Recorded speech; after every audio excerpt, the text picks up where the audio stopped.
नमस्कार guys, welcome back to my channel. So आज हमारे बीच हैं बाबा त्रिलोकनाथ जी और बहुत बहुत धन्यवाद कि आप हमारे चैनल में आए हैं। और इनके बारे में गाइस मैं आपको पहले बता देना चाहता हूँ कि ये एक कोरोना वॉरियर हैं जिन्होंने काफ़ी लोगों की मदद की है और ये एक सोशल वर्कर हैं और ये काफ़ी लोगों की मदद करते हैं। तो सर, पहले मैं आपसे ये पूछना चाहूँगा कि आपने कोरोना वाले टाइम में, जो कि बहुत ही ज़्यादा मुश्किल था हमारे बीच, जो काफ़ी लोग यहाँ पे मरे और यहाँ पे छूने से भी, यहाँ तक कि यहाँ पे मतलब टच करने से भी डरते थे कि हमें कोरोना ना हो जाए, बट तब भी आप उन लोगों के बीच में घुसे और आपने काफ़ी लोगों को उनके एक हेल्पर बने। आपने उनको ऑक्सीजन दिया, आप उनके परिवार में गए, आपने उनकी काफ़ी सहायता की। सो सर, आप हमें कुछ बताइए कि आपने ये कहाँ से शुरुआत की, मतलब आपके मन से कैसे ये आवाज़ उठी। धन्यवाद बेटा। सबसे पहले तो मैं आपका धन्यवाद करना चाहूँगा कि जो आपने मुझे इस लायक समझा। तो जैसे आप कोरोना के इस बारे की बात कर रहे हैं, तो बहुत बहुत बड़ा बुरा मंजर था उस समय का। पूरा भारत देश हिल गया था, विदेश हिल गया था। आप सभी भली भांति परिचित है। जो सब करने कराने वाला तो भगवान है। हाँ जी। जैसे मैं कोई भगवान नहीं हूँ, मैं एक आम इंसान हूँ। डर तो हमें भी लगता था, आखिरकार मरने से सबको डर लगता है जी।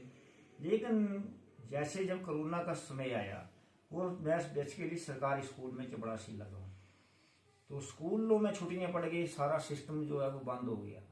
तो मेरे को ऐसे एक भगवान ने कुछ दिमाग दी, बैठे बैठे अकल, क्योंकि मैं सरकारी नौकरी करने, हर आदमी जो छुट्टियों से उनको मजे हो गए कि छुट्टियां पड़ गई, घर में बैठेंगे। तो मैं नहीं बैठना चाहता था। मेरे मन में कोई ऐसी आत्म ग्लानि हो रही थी कि मुक्त की छलरी लेना मेरे को पसंद नहीं है। फिर जब मेरी माथा ठनका था उस समय, मैंने एसडीएम साहब जो पालनपुर में धर्मेश्वर मोत्रा जी उस टाइम एसडीएम हुआ करते थे, तो मैंने इनको एक ईमेल लिखी कि कोरोना के समय में लोग भाग रहे हैं, एक दूसरे के दुश्मन बने हुए हैं, कोई अपने परिवार को से नफरत कर रहा था। जिसको कोरोना हो जाता था गांव में, जिसके बच्चे बाहर से मंगाए जाते थे, वो लोग बड़ी भारी नफरत करते थे। जो बातें मेरे को बुरी लगती थी, फिर एसडीएम जी ने मेरी मंजूरी की। तो गडाड़ में जो कोविड सेंटर था उसमें, वो वहाँ खुला, तो वहाँ खाना बनाने का काम, खाना सप्लाई करने का, मरीजों तक दिया, उनको हंसाया, उनको खाना खिलाया, बड़े प्यार से गले लगाया। तो मैंने अपने वीडियो के माध्यम से नचाने का भी, हंसाने का भी, हर चीज़ के लिए मैंने काम किया। पर करने करवाने वाला तो मैं कौन होता है, सब उस मालिक की कृपा से होगा। तो डाढ़ कोविड सेंटर में, उसमें क्या दिक्कत हुई थी इस टाइम की, थोड़ी लोग नहीं मिल रहे थे, एक दूसरे से नफरत कर रहे थे। 1000 लोगों को तंदुरुस्त करके सभी ने, हमारी टीम ने भेजा। अब दूसरी लहर में, जब कोरोना की फिर दूसरी लहर आई, तो बड़ी विकराल लहर आई, वो कभी ना आए। उसमें डेड बॉडीज ज्यादा हो गई, लोग मरने शुरू हो गए। टांडा में जहां जहां खोले गए, तो 4 लोग, एक मेरे गांव से नौजवान चला गया साथी, छोटी छोटी बेटियां, सरकारी स्कूल में अध्यापक था। तो उस समय भी हमने बढ़ चढ़कर भाग लिया। तो हमने, जिन परिवारों ने डेड बॉडी लेने से शर्म कर रहे थे, तो हमने 4 लोगों ने, एक नरेंद्र भट्ट जी थे नगरी कुल पंचायत के जो प्रधान है, एक कार्तिक जी थे, और एक मेरे को याद नहीं आ रही है, 4 लोगों ने वो 4 डेड बॉडियां जो है वो उस समय जलाई। ना मैंने वो किट पहननी, सीधे चल, जिसके फोटो वगैरह आपको हम दिखा सकते हैं, हमारे पास है। उसके बाद एसडीएम का मेरे को फोन आ जाता कि आप किट नहीं पहनते हैं, आप मर जाओगे। मेरा सर, मैं नहीं मरूंगा, जब मेरी लिखी होगी मैं तब मरूंगा। तो ऐसे ऐसे उस समय के कार्य हैं इस प्रभु की कृपा से। बहुत बहुत बहुत, मतलब आप एक रियल हीरो हैं। जैसे कि एक पर्दे के पीछे हीरो होता है, बट ये रियल हीरो हैं और इन्होंने खुद ये वहाँ गए, उन परिवारों के साथ मिले और उनकी काफ़ी सहायता की। तो यही रियल हीरो होते हैं गाइस।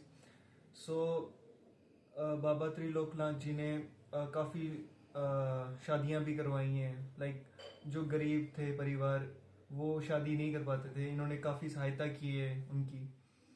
तो तो इन्होंने लगभग 27 शादियां करवाई हैं आपने ना? 27 गरीब बेटियों की जो दाम का राशन है हाँ जी। वो पहुंचाया। हाँ जी। ये मैंने अकेले नहीं, हमारा काम तो मांगना है, हाँ जी। देने वाले आप सभी हैं। हाँ जी। बाबा लोकनाथ का सोशल मीडिया का परिवार है, व्हाट्सएप इंस्टाग्राम है, जितने भी हमारे हैं साथी, वो हमारी एक पोस्ट पर हमें पैसे भेजते हैं। वो जिसके पैसे की डिटेल सबको दी जाती है कि कितने पैसे किसने दिए, टोटल कितना हो गया, उस हिसाब से सामान लेते हैं। उन बेटियों के घर जाके सामान छोड़ा जाता है।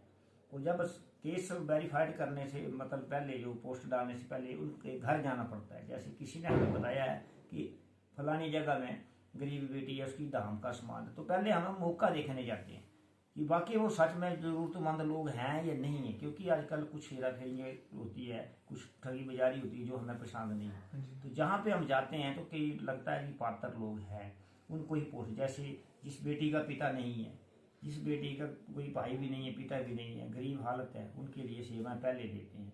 वो जिस बेटी के पिता है कई बार समस्या में है, बीमारी में है, मानसिक तौर पर गुजरा है, उनके लिए भी सेवा दी जाती है। तो ऐसे कार्य भगवान की कृपा से हो रहे हैं, आप लोगों के सहयोग सपोर्ट से हो रहे हैं, सोशल मीडिया के परिवार से हो रहे हैं। जी। और गाइस मैं आपको बता देना चाहता हूँ कि बाबा त्रिलोकनाथ जी इनका एक चैनल है, यूट्यूब चैनल, और ये लोगों के इंटरव्यू भी लेते हैं। जैसे कि अभी तो मैं ही ले रहा हूँ इनका इंटरव्यू। अभी इन्होंने कमल नहरिया जी का इंटरव्यू लिया है, और रिसेंटली अभी मेरी मासी जी शीला ठाकुर जी का भी इंटरव्यू लिया है, और उनका भी यहाँ पे गाना भी आया है, कान्हा की जो की मुरली। और काफ़ी अच्छा लगता है कि बड़े बड़े हमारे जो पहले के सिंगर्स थे, शीला ठाकुर जी, और अब उनको फेम मिल रही है धीरे धीरे, बहुत अच्छी बात है। और उन्हीं की लाइक इतनी ज़्यादा स्पोर्ट्स से लोगों की स्पोर्ट्स से उनका गाना थोड़ा सा फेमस हुआ है, और आपके और ज़्यादा प्यार से उनका गाना फेमस होगा।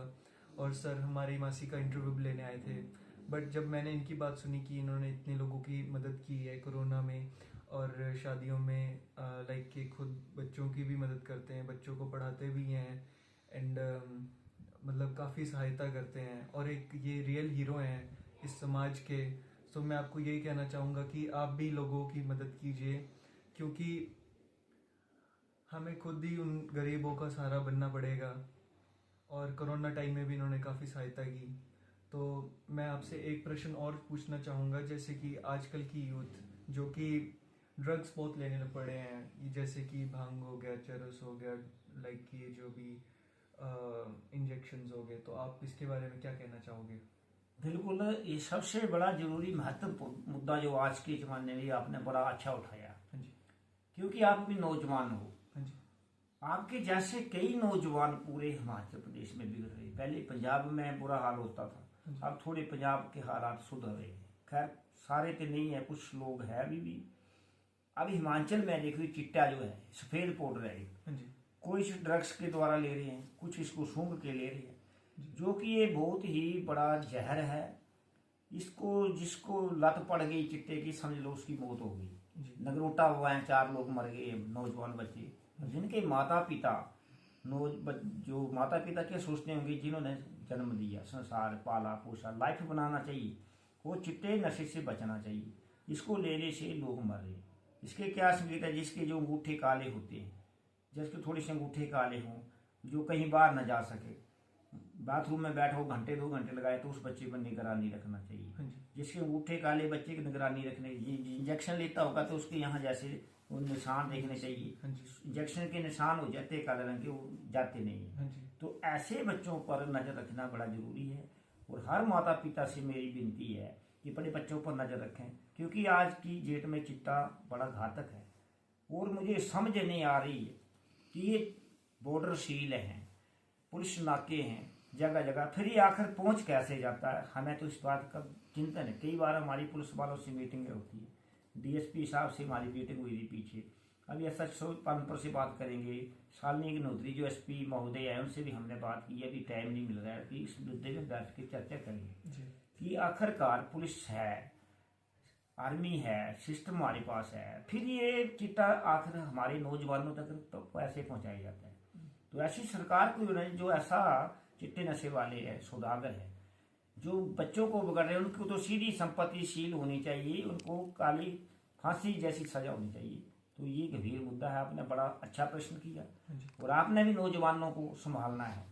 आप सभी इकट्ठे होकर के दल बनाना है कि जहाँ ऐसा चीज गिरती है तो हमने उसके ऊपर पकड़ करके सीधे पुलिस बुला के इनको अंदर कराना है और सबको बचाना है। ये मुद्दा जी, धन्यवाद। तो मैं आपको यही कहना चाहूँगा, जितने भी नौजवान इस वीडियो को देख रहे हैं, सो प्लीज़ आप इन सभी नशों से दूर रहिए और आप फिटनेस के ऊपर जाइए ज़्यादा। और यही मेरा चैनल है, यूट्यूब चैनल, जिसमें मैं अपने व्लॉग्स वगैरह डालता हूँ फिटनेस के। तो आप फिटनेस से बहुत कुछ अचीव कर सकते हैं, अपने शरीर को अच्छा बना सकते हैं, और योगा भी बहुत ज़रूरी है। सो सर, आपका योगा के ऊपर क्या कहना है? योगा जो आप बहुत अच्छा है जी ये कि योगा करने से शरीर बिल्कुल फिटनेस रहेगा, शरीर और दिमाग तंदुरुस्त रहेगा। खैर हम तो अभी किया भी नहीं, हमारे जमाने में नहीं होता था, अब करते हैं, हमने हमारे बच्चों को बताते हैं कि ऐसे योगा करा करो। योगा करने से शरीर बढ़िया होता है, और योगा करने से कई जो बीमारियां जैसे सर में दर्द होती है, कोई कुछ होता है, तो योगा करने से नियम बनाना चाहिए। 10 मिनट करो, नियम बनाना चाहिए। भूखे पेट में रहकर योगा होता है, ऐसा खाना खा के योगा नहीं होता है। तो बिल्कुल योगा करने से कई बीमारियां भी दूर होती है, दवाई खाने से भी मुक्ति मिलती है। तो योगा करने से हर आदमी फिट रहे, चाहे बूढ़ा हो चाहे जवान हो नौजवान हो। जी। सो गाइस, मैं आपको एक बात और बताना चाहूँगा कि कोरोना टाइम में जो परिवार वाले अपने कोरोना से डर के कि उनको टच करके उनको कोरोना ना हो जाए, पर इन्होंने खुद उन डेड बॉडीज को जलाया, खुद अंतिम संस्कार किया है। ये सबसे बड़ी बात है। जो खुद परिवार वाले उनसे डर रहे हैं, उस बॉडी से डर रहे हैं, जो कि उनका खुद का एक परिवार था, बट वो उनको भूल गए। बट बाबा जी खुद गए वहाँ पे, खुद उस बॉडी को उठा के अंतिम संस्कार किया। ये बहुत बड़ी बात है सर। सर मतलब आपको सैल्यूट है, आपने इतनी बड़ी चीज़ की। लाइक वहाँ पे डेड बॉडीज ऐसी पड़ी होती थी, ना वहाँ पे डॉक्टर्स देखते थे, ना ही वहाँ के जो हेल्पर्स थे वो कुछ देखते थे। घर वाले भी नफरत करते थे, घर वाले भी, जिनके परिवार का सदस्य बेचारा चला गया है, वो भी उससे भी डरे हुए थे। ऐसे हालात थे, आंखों में आज आंसू आ जाते उस समय को देख के।